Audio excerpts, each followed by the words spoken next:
তো hey guys, welcome to my YouTube channel Prithvi story house. তো চলে এসেছি আজকেরও একটা ঘটনা নিয়ে। আজকের এই ঘটনার নাম নিশির ডাক। তো ঘটনাটা খুবই ভয়ানক একটা ঘটনা। তো ঘটনাটায় যাওয়ার আগে যারা যারা চ্যানেলটায় নতুন আছেন, তো চ্যানেলটাকে সাবস্ক্রাইব করে নিন এবং বেল আইকনটা অলে সিলেক্ট করে নিন, কারণ সবার আগে নতুন নতুন ভিডিওর নোটিফিকেশান আপনাদের ফোনে পৌঁছে যাবে। তো গল্পে যাওয়ার আগে আরেকটা কথা বলে রাখা ভালো যে আপনাদের সাথে যদি ঘটে যাওয়া কোনো ভৌতিক ঘটনা আপনারা শেয়ার করতে চান, তো ডেসক্রিপশানে একটা জিমেলের লিঙ্কস আছে, তো সেই লিঙ্কে আপনারা ঘটনা শেয়ার করতে পারেন। তো বেশি কথা না বলে গল্পের দিকে যাওয়া যাক। শুরু হচ্ছে নিশির ডাক। রাতের নির্জনতা ভেঙে দূরের গাছপালার ফাঁকে চাঁদের আলো মিশে যাচ্ছে। গ্রামের সবাই ঘুমিয়ে আছে, শুধু জ্যোৎস্নার বেগম ঘরটায় আলোয় আঁধারে ঢেকে গেছে। ঘরের একটা কেরোসিনের প্রদীপ জ্বলছে, আর মেঝেতে শুয়ে আছেন জ্যোৎস্না বেগম। আজ অনেক দিন পর তার স্বামী ফিরেছে কলকাতা থেকে। শুয়ে শুয়ে সে তার স্বামীর অপেক্ষা করছে, কিন্তু রাত 12টা পেরিয়ে গেলেও কোনো সাড়া নেই।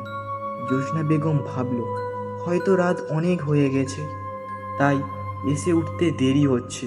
ঠিক তখনই একটা খুট করে শব্দ হলো ঘরের বাইরে। জ্যোৎস্না বেগম দরজার দিকে তাকিয়ে দেখে একটা ছায়া দাঁড়িয়ে আছে।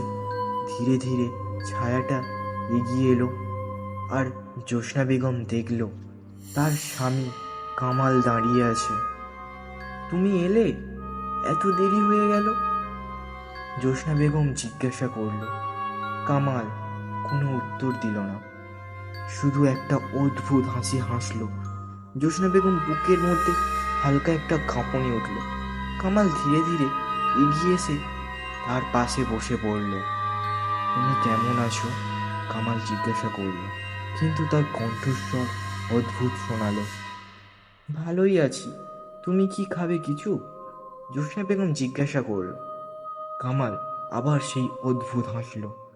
তোমার কাছে এসেছি, তাই তো ভালো আছি। কথাগুলো শুনে জ্যোৎস্না বেগম কাঁপুনি বেড়ে গেল। কামালের চোখের দিকে তাকিয়ে সে কিছু একটা অস্বাভাবিক দেখল। কামালের চোখ দুটো লাল, যেন আগুনের শিখা। তুমি ঠিক আছো তো? জ্যোৎস্না বেগম অবাক হয়ে জিজ্ঞাসা করল। হ্যাঁ, আমি ঠিক আছি, কামাল জবাব দিল। কিন্তু তোমার কিছু বলতে হবে। কি বলবে? জ্যোৎস্না বেগম ভয় পেয়ে জিজ্ঞাসা করল। আমি আর ফিরবো না, কামাল ধীরে ধীরে বলল। আমি চলে গেছি চিরকালের জন্য। তোমাকে শুধু একটা কথা বলার জন্য এসেছি। কি কথা? জ্যোৎস্না বেগম গলা শুকিয়ে গেল। তুমি যখন রাতের বেলা একা থাকবে, নিশির ডাক শুনবে, কখনো তাকাবে না। নিশির তোমাকে ডাকবে, কিন্তু তুমি কখনোই তার দিকে তাকাবে না। কিন্তু কেন? জ্যোৎস্না বেগম ভীতর স্বরে জিজ্ঞাসা করল। তাকালেই বুঝবে, কামাল হেসে বলল। তারপর হঠাৎ করেই কামাল অদৃশ্য হয়ে গেল। জ্যোৎস্না বেগম চমকে উঠে দেখল ঘরের সব কিছু স্বাভাবিক, শুধু তার বুকের মধ্যে ভয়। পরদিন সকালে সে শুনতে পেল যে কামাল কলকাতায় এক দুর্ঘটনায় মারা গেছে। সে বিশ্বাস করতে পারল না, কিন্তু সে রাতের কথা মনে করে সে বুঝল সব সত্যি। শেষ থেকে রাতের বেলায় নিশির ডাক শুনলেও জ্যোৎস্না বেগম আর কখনো তাকায় না। তো বন্ধুরা, আজকের গল্প শেষ হলো। গল্পের নাম নিশির ডাক।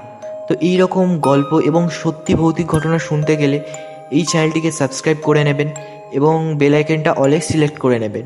তো তার আগে বলে রাখা ভালো যে চ্যানেলটাকে সবার আগে নতুন নতুন ভিডিও আপনাদের ফোনে পৌঁছে যাবে, তার জন্য বেল আইকনটা অলে সিলেক্ট করে নেবেন।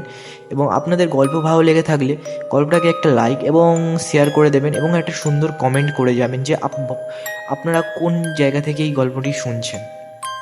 তো বন্ধুরা, আজকের গল্পটা এই অবধি। তো আবারও ফিরে আসবো নতুন কোনো ঘটনা গল্প নিয়ে।